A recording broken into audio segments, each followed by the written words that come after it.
नमस्कार, मैं दीपक शर्मा, मेरे यूट्यूब मंच पर आपका स्वागत। दोस्तों, प्रधानमंत्री मोदी ने कल्पना नहीं की होगी कि जिस संसद के वो नेता हैं, जिस नई संसद को उन्होंने बनाया, उसी संसद में आज उनकी कलई खुल गई। पहली बार 11 साल में पहली बार आज विपक्ष ने सरकार पर ऐसे ताबड़तोड़ हमले किए कि पहली बार फर्स्ट टाइम अमित शाह मोदी जी के चाणक्य चुपचाप नज़ारा देखते रहे और मोदी जी तो हिम्मत ही नहीं कर पाए सदन में जाने की। और सच कहूं तो चाहे वो भारत पाकिस्तान का मसला हो, चाहे वो ट्रंप का मामला हो, चाहे वो चीन का मामला हो, चाहे वो ऑपरेशन सिंदूर हो, हर मुद्दे पर पहली बार मोदी सरकार बेनकाब होती चली गई। अब सच्चाई यह है कि मोदी जी के रक्षा मंत्री राजनाथ सिंह हो या फिर विदेश मंत्री एस जयशंकर हो या फिर बाकी उनके सांसद हो, किसी के पास विपक्ष के किसी भी सवाल का जवाब नहीं था। ज़्यादातर मसलों पर, जैसे ट्रंप है, चीन है, पाकिस्तान है, युद्ध विराम है, मंत्री बगले झांक रहे थे। और मैं कह सकता हूं बड़ी जिम्मेदारी के साथ कि ऐसा लगता है जैसे मोदी सरकार अब इतनी कमज़ोर हो गई है, कमजोर होती हुई दिख रही है कि राहुल गांधी, अखिलेश यादव या फिर ममता बनर्जी या फिर उद्धव ठाकरे की फौज के आगे ऐसा लग रहा है जैसे झुकती चली जा रही, सरेंडर करती चली जा रही। और मोदी जी जो आज सदन में नहीं दिखे, उनका हाल तो ये है कि जब सत्र आए तो दिल घबराए। भारत पाकिस्तान का युद्ध हो या फिर ट्रंप का विवादास्पद मामला हो या फिर चीन का मामला हो, पहली बार दोस्तों आज विपक्ष और सरकार आमने सामने थी। और इस मौके पर कांग्रेस ने, समाजवादी पार्टी ने या फिर ममता बनर्जी की पार्टी ने, सबने जैसे क्लास लगा दी हो। और आप कह सकते हैं कि कांग्रेस के युवा लीडर गौरव गोगोई ने तो राजनाथ सिंह को पाठ ही पढ़ा दिया। उन्होंने पूछा राजनाथ सिंह से कि ये बताइए रक्षा मंत्री जी कि ये युद्ध रोका क्यों अचानक, किसके दबाव में रोका, कहां पर सरेंडर कर गए आपकी सरकार, कहां पर सरेंडर कर गए मोदी जी, ये तो बताइए। तब राजनाथ सिंह ने कहा कि भाई कैप्चर करना, युद्ध करना मकसद नहीं था, मकसद तो टेररिस्ट ठिकानों पर अटैक करना था, कैप्चर करना हमारा मकसद नहीं था। तो फिर गौरव गोगोई ने कहा कि पीओके कैप्चर कब करोगे, क्या आप पाकिस्तान में घुसने से डर गए? इस सीमा पार करना या वहां की टेरिटरी कैप्चर करना इस ऑपरेशन का उद्देश्य नहीं था। क्यों नहीं था? होना चाहिए था। आज उन्होंने खुद कहा कि हमारा मकसद जमीन लेने का नहीं था। क्यों नहीं था? पाकिस्तान ऑक्यूपाइड कश्मीर अगर आज नहीं लेंगे तो कब लेंगे? अब गौरव गोगोई का हमला सिर्फ रक्षा मंत्री राजनाथ सिंह तक नहीं था, गृह मंत्री अमित शाह, मोदी जी के चाणक्य, उस पर भी हमला बोला कसकर गौरव गोगोई ने कहा कि भाई आप तो अमित शाह साहब बड़ी बड़ी बातें करते थे, आप तो जो है 370 के बाद कह रहे थे कि सब कुछ ठीक हो जाएगा, आप तो वहाँ मौके पर जाके सुरक्षा का जायजा ले रहे थे, फिर ये हमला कैसे हो गया? वो आतंकवादी कौन थे जो वहाँ आए, उनकी पहचान क्यों नहीं हो पाई? और ये चूक जो हुई ये कैसे हो गई गृह मंत्री जी? और आप तो वहाँ के लेफ्टिनेंट गवर्नर से बयान दिला रहे हैं, मनोज सिन्हा बयान दे रहे हैं कि मुझसे गलती हो गई। तो गौरव गोगोई ने कहा कि अमित शाह जी आप तो अपने लेफ्टिनेंट गवर्नर के पीछे छिप गए हैं, आप जिम्मेदारी से बच रहे हैं, आप छिप रहे हैं। और अमित शाह पहली बार चुपचाप दिखे। अंत में जाके जिम्मेवारी कौन लेता है? जम्मू कश्मीर के लेफ्टिनेंट गवर्नर नहीं। अगर जिम्मेवारी किसको लेनी पड़ेगी तो आदरणीय गृह मंत्री आपको लेनी पड़ेगी, नैतिक जिम्मेवारी आपको लेनी पड़ेगी। आप लेफ्टिनेंट गवर्नर के पीछे नहीं छुप सकते।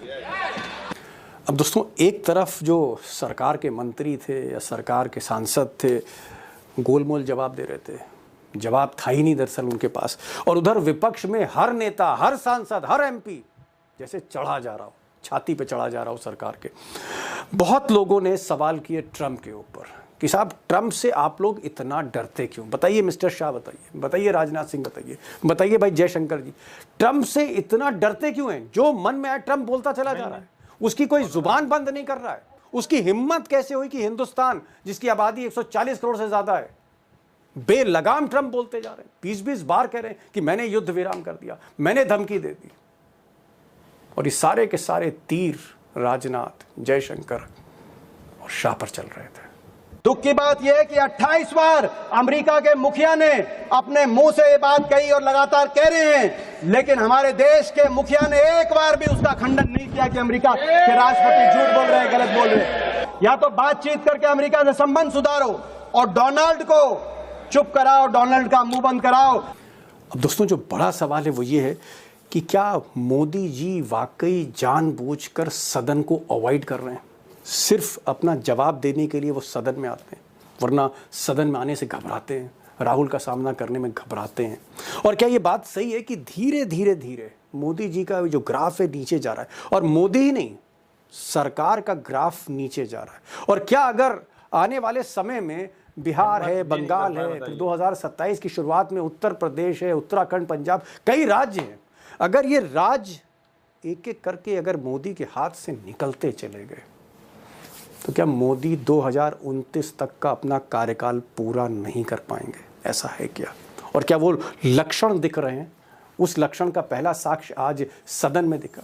अब ये बड़ा सवाल है, और आज इसी सवाल को लेकर मैंने जाने माने, आप कह सकते, बल्कि मैं कहूँगा पत्रकारिता के एक ऐसे शख्स जो आज की तारीख में बेखौफ बोलते हैं और जिनकी एनालिसिस मुझे ऐसा लगता है सरकार भी सुनती है, और इसीलिए मैंने आज फिर से श्रवण कुमार गर्ग साहब को बुलाया। उनके विश्लेषण को सुनिए और उनके एक एक शब्द को गौर से सुनिए, आपको असली सच्चाई खुद मालूम हो जाएगी। गर्ग साहब, बहुत बहुत स्वागत है। मेरा जो पहला सवाल है कि इतनी इम्पोर्टेंट चर्चा, इतने इम्पोर्टेंट विषय पर 100 दिन से जिसका इंतजार हो रहा है, और वो जब सदन में बहस शुरू होती है तो सदन का जो नेता है प्रधानमंत्री नरेंद्र मोदी, वो आज फिर एब्सेंट होते हैं। ऐसा नहीं कि वो कहीं सोमालिया में हैं या फिर वो कहीं घाना में, वो दिल्ली में ही है, संसद भवन में है, लेकिन सदन में नहीं आए। मोदी की ये जो गैर मौजूदगी रही आज, क्या उनको डर लगता है, विपक्ष के हमलों से डर लगता है, या उनके पास कोई जवाब नहीं है, या फिर आप कह सकते हैं जैसे तानाशाह है, किसी की कोई परवाह नहीं करता, या मोदी बिल्कुल आप कह सकते हैं परवाह नहीं करते, बेपरवाह है? देखिए, मोदी जी सदन में थे, रहे होंगे, सुन रहे होंगे, एक एक शब्द को सुन रहे होंगे, वो डर गए होंगे बुरी तरह। और इतनी बड़ी घटना के बाद इतनी इम्पोर्टेंट डिबेट हो रही है, मोदी जी उसमें उपस्थित नहीं है। ये एक अपने आप में बड़ी घटना है कि देश का प्रधानमंत्री जो ऑपरेशन सिंदूर की पूरी लेना चाहता है क्रेडिट, वो फेस नहीं कर पा रहा है। दीपक जी, जो हुआ वो अद्भुत है। मैं जिस चीज से अब डर रहा हूँ वो ये कि पूरी डिबेट में प्रधानमंत्री आएंगे कि नहीं, पहली चीज। ओके। दूसरी चीज ये कि वो अगर आए तो क्या बोलेंगे। मैं ये कहना चाहता हूँ जी कि सरकार का दिवालियापन एक्सपोज हो गया इस पूरे मामले में, ऑपरेशन सिंदूर में, पर डिबेट में, कि ये अपने आप को डिफेंड कैसे करेगी। गौरव गोगोई ने जो आरोप लगाए हैं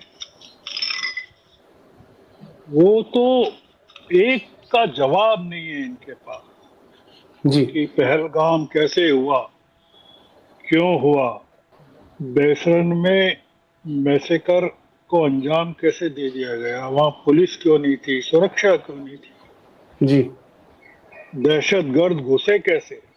और जो महत्वपूर्ण बात कही उन्होंने कि जो जिम्मेदारी अमित शाह की है, लेफ्टिनेंट गवर्नर के पीछे कैसे छुप सकते हैं अमित शाह वहां की सुरक्षा के लिए।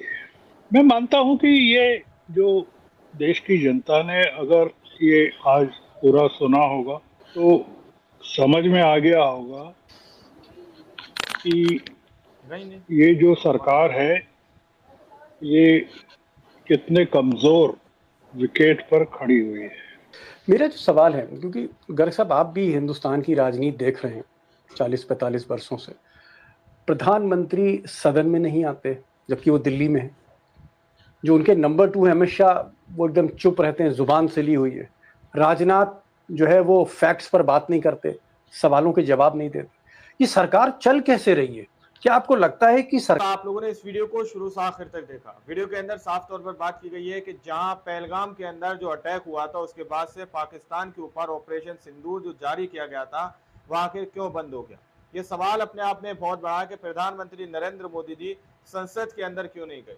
आखिर अमेरिका के डोनाल्ड ट्रंप बार बार इस बात को क्यों कहते हुए नजर आ रहे हैं कि उन्होंने युद्ध विराम कराया। इंडिया और पाकिस्तान का जो ऑपरेशन सिंदूर जारी किया गया था, अमेरिका के डोनाल्ड ट्रंप इस बात को चीख चीख कर क्यों कह रहे हैं। सबसे बड़ा सवाल कि प्रधानमंत्री नरेंद्र मोदी जी ने जो ऑपरेशन सिंदूर की बात कही उसको पूरी तरह से क्यों बंद कर दिया गया। ये वो सवाल है दोस्तों जो विपक्ष इस वक्त संसद के अंदर उठाता हुआ नजर आ रहा है, लेकिन प्रधानमंत्री नरेंद्र मोदी जी संसद के अंदर नहीं आ रहे हैं। बाकी आप लोगों ने इस रिपोर्ट को शुरू से आखिर तक देखा सुना।